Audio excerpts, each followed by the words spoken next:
And then he said, don't wish it was easier, wish you were better. Don't wish for less problems, wish for more skills. I can't catch a break, guys. Yeah. Get them the fuck away from me. I can't be around those guys. People think, oh, well, cleaning your room, that's just a cliche. It's like, yeah, really, eh? Just go ahead and try it. If people had any idea how powerful sleep is for healing from anything, and the fact that it's free.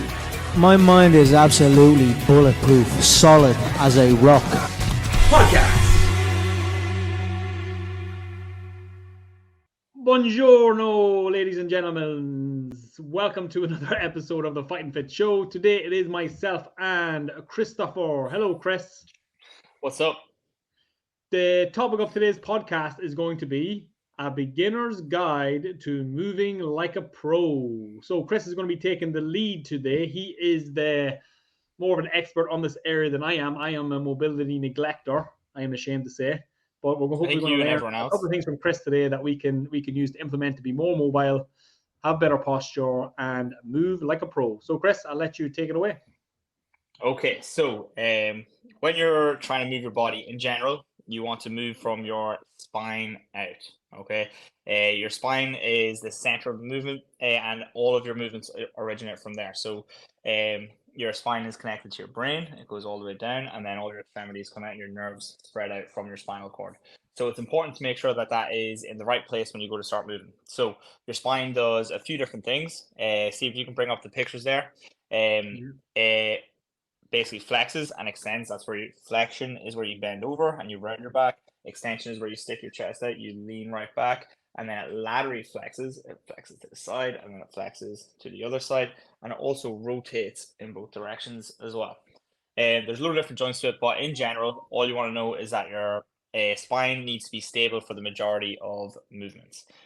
Then, once you're done stabilizing your spine and making sure that is in the correct position, you need to organize your secondary or your primary joints. Okay, so the primary joints are your shoulders and your hips, and they basically are your ball and socket joints, but the shoulder is a little bit more complicated than that. It's a lot more complicated. The way you want to think of your shoulder is you've got your main body here, your thorax, your rib cage, all that sort of stuff, and you've got your shoulder joint or your shoulder girdle basically sitting on top of that. And a lot of people, when they think about their shoulder, they think of it as just basically the top of their arm connected to their chest or their back or their shoulder or whatever. But your shoulder is basically your shoulder blade and this whole little triangle put together. And your scapula and your shoulder are intrinsically linked. And if you don't have good scapular mobility, you're not going to have good shoulder mobility. So as you can see there, your shoulder does a few different things. It flexes, it extends, it abducts, and it abducts. And then it internally rotates and it externally rotates. So most people, because in the Western world anyway, they will have excessive internal rotation. So that means that their shoulders will be rolled forward like this here, and their T-spine as well, instead of it being straight, it will be flexed. And that causes you into this sort of rounded posture. So before you do any main movements, what you really want to do is you want to make sure that your spine is straight and that you can create this thing called torque in the shoulder joint. And that's basically use external rotation to get torque in your shoulders. Now, before you even think about moving your shoulders, though, you need to set your shoulder blades. And your shoulder blades are a key part in basically shoulder stability. So your shoulder is this thing called a tension-seeking joint.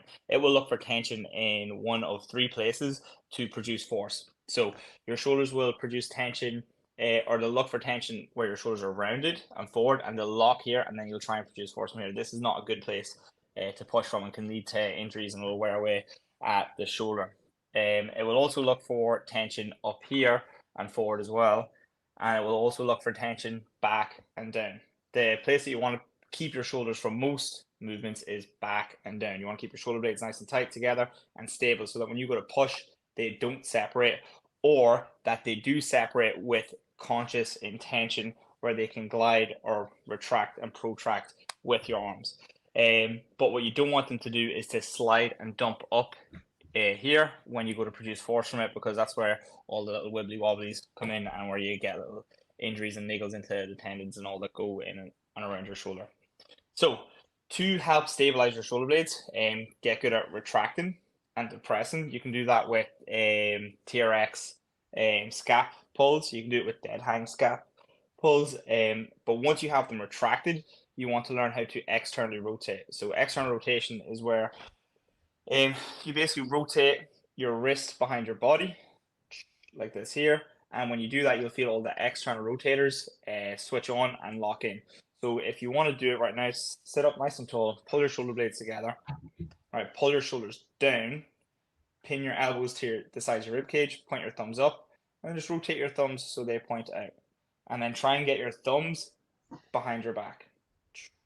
And you'll switch on all of those external rotators. And then once you have that, relax your arms, and that's the position that your shoulders should be in when we're doing any sort of movements. Now, if it feels really awkward and uncomfortable, I would suggest that you have too much internal rotation and not enough strength in external rotation. There's a couple of things that you can do to help strengthen external rotation. So one easy one is to get one of those little mini loop bands, put it around your wrist, elbows tight, and then separate it out. So like this here, and you'll feel all the external rotators switch on, and you want them stable while you move through that motion. So if someone has a lot of issues with doing press ups, let's say, and we see too much internal rotation, too much wobbling as they're doing it, one of the things I'll do to help create stability is I'll put the wrists in one of those straps, get them to roll their shoulders down their back and push out, and then press forward and back as they keep externally rotating, and that'll help create some stability. And then I'll get them to do that as well, even overhead. And a lot of times, like the facial expressions they'll make is like, oh crap, little muscles here are burning and working like they've never worked before. So shoulder stability is really, really important, and external rotation is one of those key factors in stabilizing the shoulders. So after that, you also have internal rotation of the shoulder, and internal rotation is the opposite. So that's where you turn your elbows down. And a lot of people with stuff that comes behind your back and shoulder extension, people have trouble with internal rotation in their shoulder. And when they do that and their shoulder gets overly internally rotated, stuff can snap and twig and all that sort of stuff. So what you want to do to strengthen it is you basically want to get like a tennis ball in your hand, pull your arm out to your side like this here, roll your shoulder down your back, and then bring it all the way down, push past the point where you think you can, just squeeze, switch it on, you'll feel the internal rotator switching on, and then come back into external rotation. And twist down and twist up. It's pretty gnarly when you do it. You'll find out that most of those muscles are pretty weak and you're not very, very strong in it. Now, also with the scapula, your traps and your back muscles play a big role in that. And there's a few exercises that can help you build strength in your scapula and your external rotators. And those three exercises are your YTW raises. So they're named these because they're the positions you make with your arms. So the Y raise, you bring your arms into a Y and pull them up behind your head, squeeze, and then you control down, and you squeeze and control down. And then the T raise, you turn your thumbs back and then you open up, squeeze, and control down, and squeeze. You can do this with 1 or 2 kg dumbbells. Okay, so again, you can see the bottom middle there, they're coming up into that Y position. As you do it, your shoulders should come back and down. And then you got the W. The W is where you basically make a W with your hands and we pull back like this here. Okay, so your elbows are down by your sides. You're trying to get your wrists behind your shoulders and you're switching on all of those muscles between the shoulder blades, squeezing and then controlling down. And the thing with this here is a lot of the adaptations that you'll get from this are literally just from coordination because you've never done them before and you don't really know how to. So when you do it the first time, it'll be kind of awkward. But if you do 3 sets of 15 to 20 and you introduce that movement pattern, well, then that movement pattern becomes normal and easy, and then you start to load it up and then it becomes robust. So instead of it being just like a normal thing, it gets strong, and then once your shoulder blades are nice and strong and stable, the risk of injury for them goes way down and you get stronger, which is really cool. Okay, Chris, cool. And then come here, just and then I know there's one more image you've sent me over here, which is the pelvis, but maybe just before we go on to that, because I know you kind of went through a lot, maybe we'll go through the hips next. Yeah, we still do the hips next. Yeah, but kind of as we kind of go back through here, so obviously we've initially kind of talked about the spine, kind of bending and flexing, etc., and then we've kind of talked about kind of the limbs, the shoulder girdle essentially that's connected to the torso. What do you feel like are the like how, first off, how common is this? Because I know I'm someone that has internally rotated shoulders and kyphotic in my thoracic spine. Like, how common do you feel like these things are? Like, how often do you see them on the gym floor? And or what would be the the one or two simple tips that you'd recommend people kind of start to do to see improvements relatively quickly? In their shoulders. Okay, so I feel like it's more common than not. So I feel like more than 50% of people have these issues. I'd say some people, depending on their age and their job and how much they spend sitting, how much time they spend sitting, I think it varies on that degree. But I think the vast majority of people that we coach when they first sign up, like they're excessively internally rotated, and their external rotation is not strong. They're injury prone, and even getting their arms overhead is really tough. Like they'll go like this here because their lats are really tight or their shoulders are really weak, or they might not have done this in ages. They might not have fully reached up over the head in ages, so the muscles are tight and the coordination for it just isn't there. And one of the best things that I think for improving that is to hang off a bar. Just hang off a bar, move through your shoulder blades, and you'll feel the stretch. Anyone who is tight in their shoulders or tight in their arms, you hang off a bar for 10 seconds, like you'll feel where you're weak and you'll feel where it's stretching straight away. So that's what I would say. If you don't have much time to do anything, get good at hanging off a bar if you can. Yeah. Yeah. I've heard that as well. That like that's like the best bang for your buck thing to do in terms of shoulder health. Would you agree with that? Yeah, 100%. Hanging from a 100%. bar. Like, Okay. yeah, we're monkeys at the end of the day. Like we really are. Like that's where we originated from, and a lot of the anatomy and a lot of the evolutionary traits that we have there are still there. Like we're really good at hanging from our hands. Like we're really really good at that, and we've got whole kinetic chains for like swinging and stuff like that. If you want to see what humans are really capable of in terms of movement, just look up like animal flows and stuff like that. There, you'll see some crazy stuff, like really really advanced animal flows. You'll see that like the human body is capable of loads of different stuff when it knows what it can do, and yeah, it can be really impressive. Or actually, even better than that, just look up any breakdance videos on YouTube, and you'll see like the capacity that our body has for all these mad L shapes and to be strong in all these different positions. It's crazy. Yeah, no, humans are insane. Even just think that came to mind there was like even just like for really good shoulder strength, like the rings, male and female rings in the Olympics, is just exceptional. Gymnastics in general. Yeah, it's great. Joe, I was actually watching a video on that the other day, and one of the things that I seen, we're coaching people to do a false grip to help get their ring muscle ups and stuff like that there. What they will do is see when they're in like their full T pose or something like that there, they will open their hands like flat like this here, and spread it completely to show that they're not using the false grip. So the false grip is where you basically leverage on your wrist joint, but instead, and to show that they're not doing that, and that they're pressing from their hands instead of their wrist because it's easier from here. They'll go to their hand like this here, and then they'll open their hands like wide to show that they're not using a false grip, which is just crazy.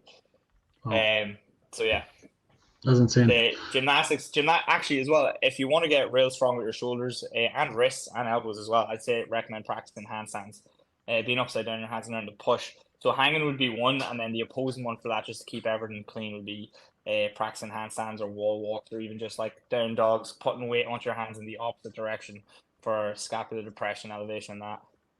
And is there any danger of reinforcing bad poor movement patterns by doing these things incorrectly, by doing handstands poorly, Yeah, no, there is, especially if you can do so, like just all the stuff that we're saying. If you do all of this stuff where your shoulders rounded forward and just constantly round, so round your shoulders forward like this here, and then reach your arms overhead and imagine you have to hang from this position. Yeah. Like you're gonna do some damage. The same if you're trying to press overhead in that position. So like, scapular movement is really really important. So if you are going to do this, make sure that you're trying to roll your shoulders back and down. There is obviously regressions and progressions to each one of these. So if someone had really bad shoulder mobility, especially for that overhead position, one of the first things I would get them to do is to go to a wall, put their hands against the wall like they're about to be frisked or whatever it is, hands against the wall, and then to shoot their hips right back and drop their head down, and to see how far they can get with that. And again, 3 sets of 15 to 20 reps, going as low as they can, and then once they get as low as they can, try and bring the scapula into it, where they squeeze together and slide down their back, and they'll feel that compression between the shoulder blades, and then they'll come back out into full flexion and drop down again, and trying to increase the range of motion with every rep. I think that is one of the best ways to start teaching your body a good position for your shoulders. Okay, cool. And then obviously, remember, guys, anyone listening that wants to kind of go through this, a lot of this stuff is kind of quite personal, and I feel like you do need a lot of feedback from maybe someone that knows what they're doing. As somebody who personally kind of struggles with this type of stuff, mobility, I kind of feel like there just is such a big benefit to maybe doing some one-on-one, because when somebody puts their, because I feel like for me and for a lot of people, the problem is that people don't really know what the proper position feels like. So sometimes you need to be adjusted into the position so you can actually feel it, because people don't even know really what they're looking for. And again, Chris, Brandon also, but especially Chris are obviously very, very good at this. They've helped a lot of people with these issues over the last little while. So, I would strongly encourage, if it is a big problem of yours, a couple of PT sessions will really accelerate your development and improving these things, because down the line, you're going to increase your risk of injury. One of the things that I would say as well is like having someone to watch it or someone to give you feedback from the outside is like invaluable, because everyone has like default motor patterns, and the first thing, like when I tell someone to stand up straight and pull their shoulders back and get into good posture, the first thing they say is that feels weird. This feels weird. It feels unnatural. That's one of the phrases that I just kind of take out of your head and shoot it. All right, because it's like it doesn't help you at all, that idea, because it's a new movement. It feels different. Actually, something I get clients to do as well, just to elaborate on this point. Cross your hands like this here, like this. All right, squeeze it nice and tight. All right, now open your hands and do it the other way. How weird does that feel? Yeah. Yeah, it feels really like unnatural compared to what you normally do, right? It's just a new movement. There's nothing unnatural about it. There's nothing wrong about it. It's just not the coordination that you're used to. And it's that same sensation when I say, stand up straight, hold your ribs down, tuck your pelvis under, lengthen through your spine. You have to hold all these new sort of positions. Or like, it feels a little unnatural, feels a little weird. So like people are biased to their default motor patterns and stuff around, and they'll like move around the problem. Like people are like, bodies are really, really smart, and when you do have like a mobility issue or a movement issue, you will learn to move around the issue. Like one of the things Brian says, make sure your toes are pointing forward, grab the floor with your feet, knees out, hips back and down, and then to do one squat, what happens? Like toes turn out, heels splay in, because your adductors are too tight and you don't have sufficient external rotation at the hip. So what you do is you move around the issue, and it still gets the job done, but that solution more than likely is going to be a short-term solution and not a long-term solution, and it will limit you in the future. Like there's a video of me doing a front squat. I have a blue top on. Okay, I'm doing a front squat, and it's a maximal front squat at the time. I was doing 120 kilos, and one of the issues I have, my hips aren't completely symmetrical. My right hip has far more external rotation than the left. So when you see me at my maximal lifts, that's where all my little faults and energy leaks come out. When I go to drive, there'll be a rotation of my torso because I'm relying on one side a little bit too much, and the bar, my whole body rotates. When I tried to do heavier than that, the thing that stopped me from progressing there was too much rotation. There was too much, and I couldn't stabilize for the life of me. Like to try as hard as I could to not let that imbalance come out. That was the thing that stopped me from doing it. So that's the thing that needs to be addressed for the next time, so I don't have that same issue. Does that make sense? Yeah, okay, that's cool. Yeah, like I said, that's what I was kind of point I was trying to make sure that people that are trying to address these things, that it really does pay dividends to say have a second pair of eyes, have somebody that can adjust you, because otherwise you're just going to essentially reinforce a lot of these kind of negative movement patterns, and that's going to feel like what I've done made it worse, my internal rotation, then trying to build muscle on top of that, and then it's harder. But again, something I really like and was kind of really light bulb moment for me, like trying to understand mobility, was it's strengthen the end range of motions. That just kind of really made a lot of sense to me. Just strengthen the end ranges. So like I'm weak here, but when I put my shoulders back and down, there's a weakness here. The lower traps are weak here in this kind of end range, and that's why kind of it feels awkward or feels uncomfortable, because it's just my muscle is crying because it doesn't have the strength to necessarily maintain my my scapula in this position. Yeah. But it's also quite motivating, because I was like, okay, I just need to get a little bit stronger. And then how do we get stronger? Just put in the time, put in the reps. Whereas I feel like sometimes you feel like these are just our default positions, or this is just how we are, and that it's maybe a bit of a fixed mindset that we can't improve it. And obviously, my mind's improved a good bit over time, but there's definitely still some work to be done on these shoulders. But we'll get there. And even things like reverse planks, I feel like are really good. One of the things I would say for you specifically as well, it's not just shoulder mobility, it's thoracic mobility. Again, like all of these stuff, like it's easy to isolate it and to make it like about this one thing, but it never really is. Like the reason your shoulders could be round like this is because your hips are tight. Do you get me? Yeah. Or your calves are tight. And because your calves are tight, it's basically pulling on your pelvis in a certain way, and your hips are tight, so it pulls it in this way, which causes you, when you go to stand up tall, you do stand up tall, but you crank on the back of your neck, the shoulders come forward, and then you maybe overarch the lumbar spine, but your T-spine is still rounded. And like with your case specifically, you've got a rounded T-spine from this here, and thoracic extension is not as strong as it could be. And I think if you strengthened your thoracic extension, all these other issues would get a lot easier, like your shoulder mobility. It's like if you're doing everything from here, again, round your T-spine, you go to press overhead, everything's like this here. But as soon as you get some thoracic extension, you go to press, it's a lot easier. When I say like effortless, like it's not hard. You're not fighting against the back of your shoulder or an impingement in your shoulder to get up. It's free. It's easy. Does that make sense? And now, if you do that, once you come here, you might reveal that your pecs are tight. And then that there's a wee nerve in here that goes up your arm. You might start feeling pins and needles from holding it, but like there's nothing, all that sort of stuff where you feel like pins and needles and a lack of blood flow. Like don't worry about it. It's not a big deal. Yeah, you're not going to die. Okay, and then I want to move on to then do the next one to the hips and the pelvis. Then we got 10 minutes left. Okay, so the hips and the pelvis. So your pelvis, the way I would like you to sort of visualize your pelvis in this is kind of like your shoulder blades. So the pelvis needs to be set, the same way your shoulder blades need to be set before you move anything else around it. A lot of people, because they have tight hip flexors, it basically go back there to that picture.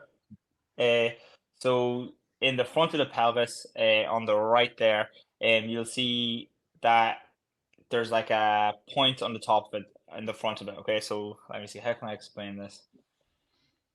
So see the way on the top of the pelvis there, where the little intersection is. You see that? Where the cross is. Yeah. So see if you go like directly across to your right, where it's like pointy. Yeah, there. Okay. So let's say your hip flexor is pulling down from that side to flip your pelvis and stick your butt out and pull the front of your pelvis down. That's what tight hip flexors look like. Okay, because that's tight, you're basically walking around with a duck arse the whole time, thinking like completely unaware that your pelvis is in this position. And when you do that, it puts a lot of pressure on the lower back, and it disinhibits the glutes. Your glutes don't switch on because your glutes are in extension rather than flexion, or they're in full extension rather than in neutral. No, it's not full extension, but they're extended and they're overextended. And to get any hips, like let's say with kettlebell swings, the most common issue I see is that people if your back is sore from doing your low back is sore from doing kettlebell swings. Like 99% of the time, the reason the low back is getting sore is because your glutes aren't working and you're using your low back as a set of glutes, which they're not designed for it to push your hips forward, and then you're trying to stay up tall doing it. And one of the issues that issue there is solved very, very quickly simply by tucking your tailbone under, squeezing your glutes, and making sure that the glutes are firing and you're pushing forward from not the top of your hips, but like the bottom of your hips to where your femur, the top of your leg inserts into the hip. Does that make sense? Yeah. So when you tuck the pelvis under, if you stand up right now and try and tuck your pelvis under, you'll feel that your glutes switch on. And your pelvis should be in neutral and not in that sort of lordotic curve. Now you don't want to overly tucked under as well, because that'll create too much of a tuck, and then you'll put pressure on the low back as well, and you can't load up in that position. You want it nice and neutral, pelvis in neutral, to where your glutes are on and your pelvis isn't flipping unconsciously. So, and that's one of the things that you see a lot, is that the pelvis flips unconsciously, especially with people who are trying to stand up nice and tall. So if you're standing up nice and tall and you feel pressure in your low back a lot of the time, tuck your tailbone under and stretch out your lower back with a supine twist on both sides. So your pelvis is kind of like your shoulder blades. It needs to be set before you do anything else. So make sure your pelvis is in neutral, and then your hip, it flexes, which is pulling your knee up towards your chest, as you can see. It extends, which is getting your knee behind your body. Usually the lumbar spine, it flips when you try and extend it behind you. So keep your tailbone tucked under, and then get your knee behind you. You'll feel that you have way less range of motion. Are you zooming in there? Sorry, apologies. Sure. I don't know why I've done that. Technical problem. So anyway, after that, we've got abduction, which is basically taking your knee to, let's say, if it's your left knee, you're taking your knee away from your body, and if you're bringing your knee in across your body, that's adduction. Okay, so abduction, again, think to like abduct someone, so you take it away from your center line, and then adduction, you pull it in towards your center line. And then you've got internal and then external rotation as well. So all you have to do to improve your mobility there is train in those 3 different ways to help it. The best one for hip extension, I have found, is the couch stretch. The couch stretch where your pelvis is tucked under and you're trying to extend that way. 3 sets in 90 seconds, you will see a dramatic improvement in your hip mobility. Are you looking up the couch stretch? Yeah. Yeah, boom, perfect. Now, there is a fault with this. Not in this picture here, but the fault that in general happens is that the pelvis flips back, like I was talking about earlier, and then you can move around this thinking that you're great, thinking that you're getting more extension than you are. Yeah. So then after that, we've also got external rotation. So one of the best things for training external rotation I found is the pigeon stretch, or the elevated pigeon stretch specifically. So if you just search elevated pigeon stretch, you'll see people doing it on a box or even on a bench. And I find doing it on a bench is really, really helpful, especially for people who have pretty poor external rotation. And yeah, that's it there. So that would be that's creme de la creme. That's brilliant. That's absolutely brilliant. So like, see the way the bench there, you can set it at an incline. So let's say he swapped legs because he couldn't do it the other way. I had the other leg up there, and if it was poor, he just stacked that bench up a little bit more. And is she doing it here? You can do it on the bed, yeah, absolutely perfect. I can't really see any there. So again, that's still really good hip external rotation. So what you can do when you're doing that one is you try and sit up nice and tall, and then you try and get your back knee down as close to the ground as you can and get as far away from the front leg as you possibly can.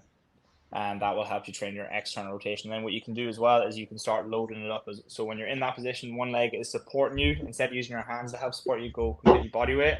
And then after that, start adding weights into your hands or even down by your sides. And that helps you get strong at your end range to the point where you can support your own body weight.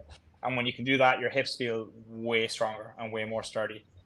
And then there's one, after that, we've got internal rotation. I find internal rotation is a lot harder to train. It's a lot more uncomfortable, and I find one of the best ways to help develop it is to do this thing called a hip car, or to do 90-90 rotations.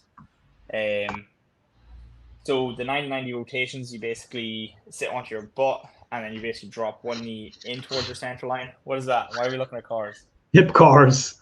Oh, it's giving us some hip cars. Go the hip and the cool. Yeah, there you go. Hip controlled articulated rotations. Okay, so a car stands for controlled articulated rotation, and all you're doing is bringing your hip through its full range of motion. That's all you're doing, and you're doing it when you get to the end range. You're trying to push past the end range to get a little bit further into it. So yeah, hip cars are really good for that. Especially, see there, your man in the red t-shirt, top left. See for the top left there. So right now, when you bring your knee out to that side, the goal would be to keep your knee in that position and get your ankle up as high as you can. And you rotate. And when you do that, like, it's one of the, like, I remember, like, I do this with someone and they'd be sweating immediately because these muscles have never been trained before. They're over exerting like mad, and they don't have the coordination to make the nice and smooth. So the legs will be shaking and all that jazz too. So internal rotation is really good. And then what you can do is you can pin your knee to the floor, and you can get little like ankle weights as well. And you can start trying to internally rotate that way, and that gets real strong too. Another way to help train abduction is to do seated butterflies. One of the things that I've seen like a lot of success with is to do a seated butterfly. That's where you have your feet together. Let's see, do we have any pictures here? Yeah. Okay, so pick anyone. Yeah, there. All right, so imagine that you're that lady there, your feet are together. Now sit back against the wall and get 2 sets of really light dumbbells and put them on the edge of your knees. And do 3 sets of 30 reps where you try and push your knees down with the weights, and then from that end range, push against the weights, try and drive your knees up to get strong at that end range. And you notice that by like the 90th rep or the last one, you're way further than you were than when you started. And it's crazy how quickly these gains like come when you do it right. Cool. And then for adduction, one of the best things for adduction is to simply use like a machine in the gym where you can train adduction, where you just close your knees together. You can get some equipment online.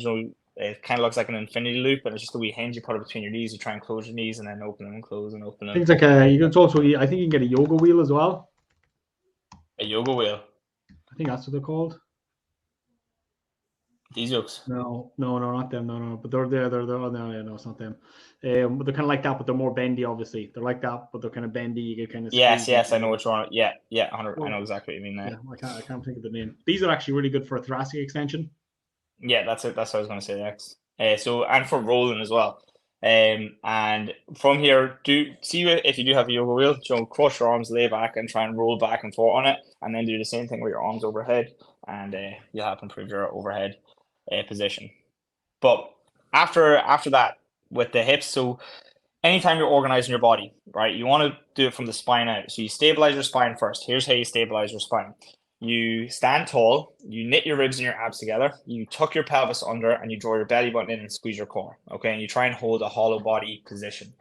Then, once you have that, then you create external rotation, or you create torque in the primary joints, which are your shoulders and your hips. So tailbone's tucked under, drive the knees out as you grab the floor at your feet, and then externally rotate your shoulder, and that will make you nice and stable. Do that before you bench, before you squat, before you deadlift, before you do pull-ups, before you do any sort of motion. If you want to create stability and strength, create torque in those joints, and you'll be a lot stronger for it.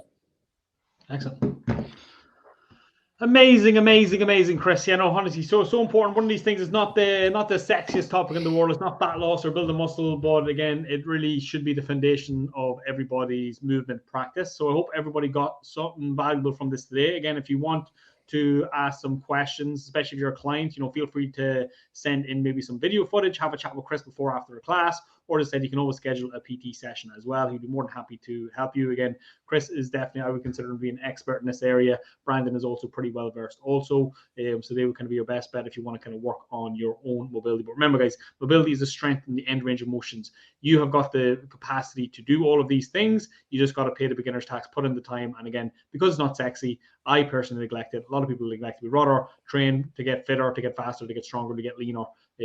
So it's sometimes it can feel like a slower pace, or maybe more boring, or more usually frustrating because it's not comfortable, it's not enjoyable. That's probably what I avoid it. It's really not enjoyable when you're first starting out. Yeah. But what is really enjoyable is seeing the benefits. Like when you see if you squat and your squat sucks, you're only getting like to 90 degrees and you can't get any depth. And then all of a sudden you do a few drills, and then you're squatting ass to grass, and it's fluid and it's smooth, and you're like, oh, this is what it's supposed to feel like. You're like, I'll squat loads more now. And once you have an experience like that, then you start to see the value in it, and you start to see the benefits.